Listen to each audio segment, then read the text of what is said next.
I love her and appreciate that she does this. So, She will listen, and she will like that. great. So my question is about thought and effort in changing thought, like all of that. I've been listening to you for a little while, and I'm also a coach, so I kind of work with others, and so a lot of what I've learned from you has been so useful. But I don't know if I hear clearly, because I hear you sometimes talk about two things. Yes. Right? Which is, and it's the thing you say about the deliberate, art of deliberate, and then the allowing. It's a fine line, isn't it? Because when you try hard, you're focused on a problem that you're trying to overcome. Yeah. So the problem is what's most active in your vibration. When you chill out, now you're allowing the solution to come. So just ask yourself, maybe the easy analogy or association would be, when you feel yourself trying, just stop and say, is that cork floating? Or is my effort, have I got hold of the cork and I'm drowning it? Got it. And I think what I'm seeing is that, you know, we create our own reality, and we create our reality by the thoughts we give attention to. So that the only thing we... And it's the steadiness of it too. A fleeting thought doesn't have much creation power. Got it. But those beliefs, which are just thoughts that you continue to think, that's broadcasting that you continue to broadcast. So at any moment, there is nothing going on out there. I say, you know, oh, I got angry because the kids did this, or I got worried because this happened with a client. Right? But there is nothing going on out there. Well, it is my thought to it that gives me this experience. Here's the thing. You might ask yourself, is my intention to broadcast because of my alignment, or to broadcast in response to things? Am I an actionary or a reactionary? Am I reacting? Because even if it's positive things that you're reacting to, you're still training reaction out of yourself. On the outside, yeah. So if good things are happening, you react in a positive way. If bad things are happening, you react in a negative way. And in either case, you're not really controlling your own ship. But the ship we're controlling this is an inside-out reality.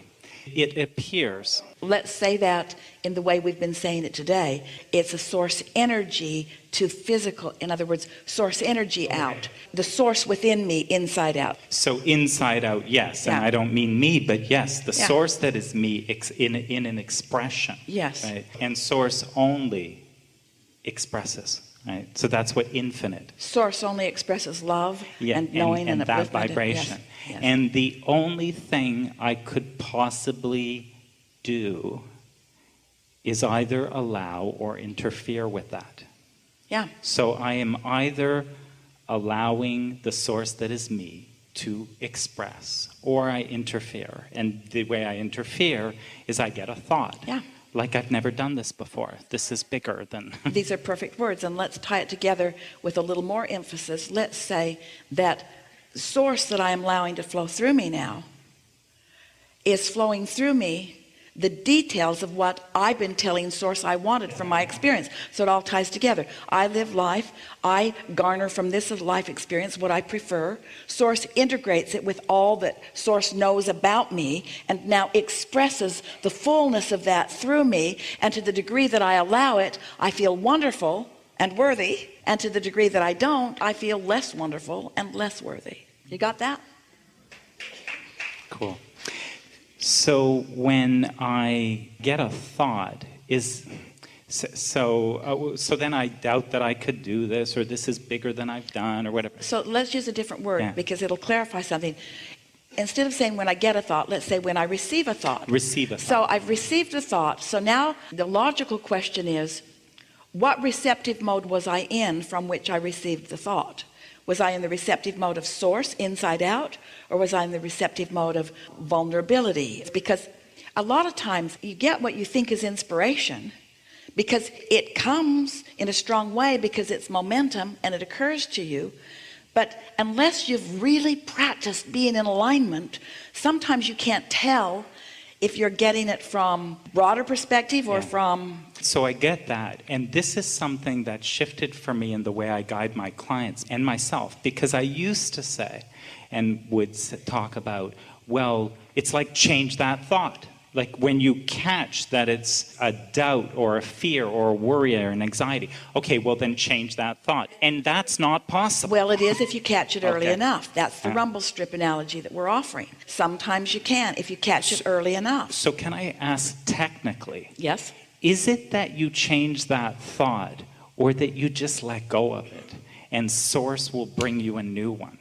It's almost the same thing, maybe even exactly the same thing, because changing a thought means letting go of one and taking hold of another. And give attention to another. And if there's not a lot of momentum going, it's easier to do. I got that. But let go and give We attention. gave the analogy last week of the Panama Canal, 84-foot difference in one body of water to the next. And so the ship doesn't just jump the 84 feet. Instead, it goes into a lock and the water rises. And when the water in this lock is equal to the water in the next, then the gates open and the ship passes through. And then the water rises, and when the water is again and again and again, it's sort of the same thing. If you allow your vibration to rise incrementally.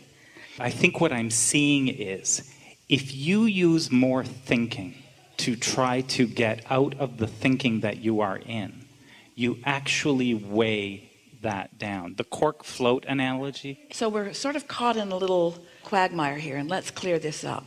So these things are true. Follow our logic here. You're going to like this.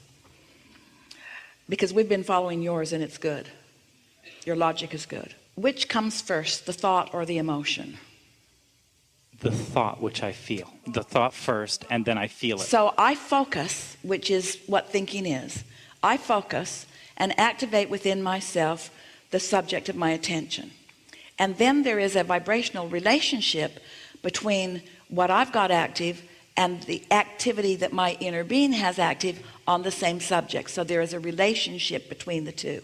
And the way I feel talks about the harmony or discord between what I got going on vibrationally and what my inner being's got going on vibrationally.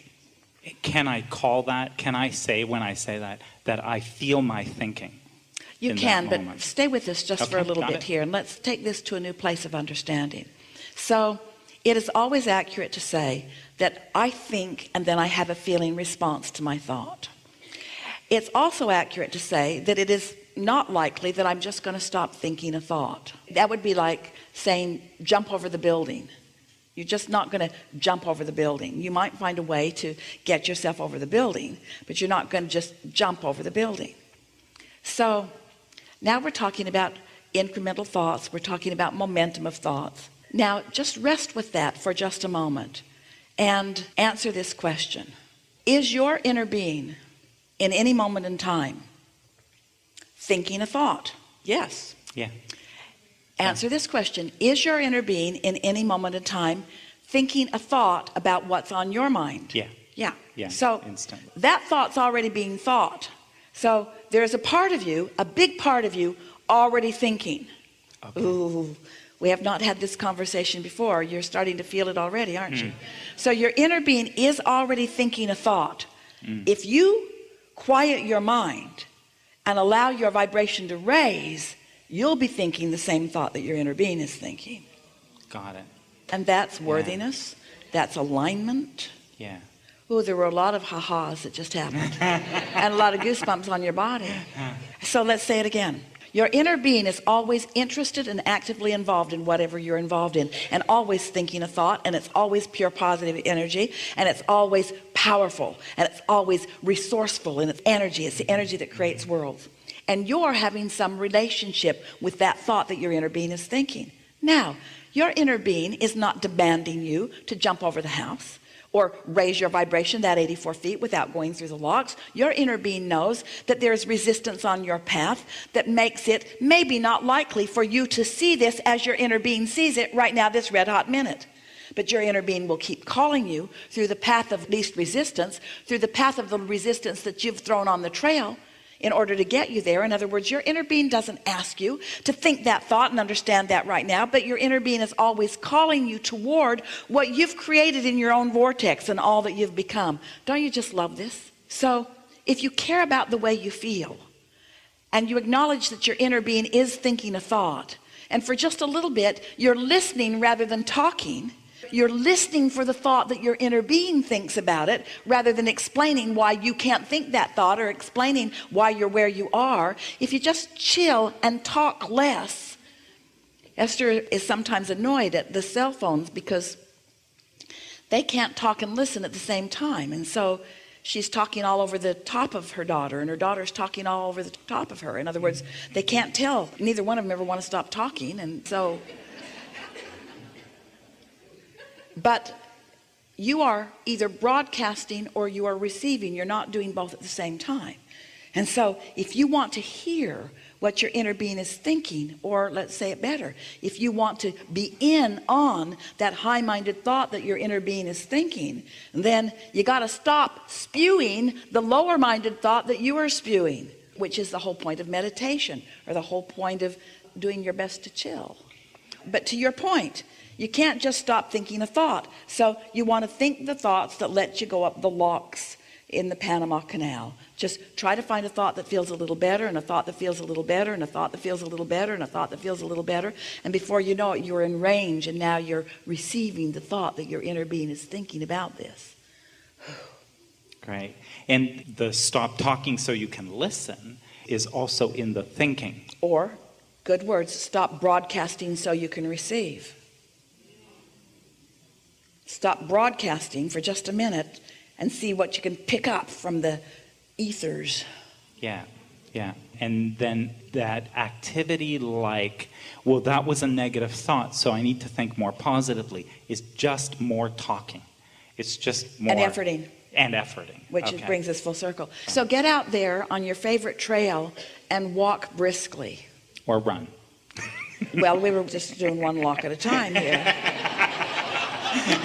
So get out there and distract yourself.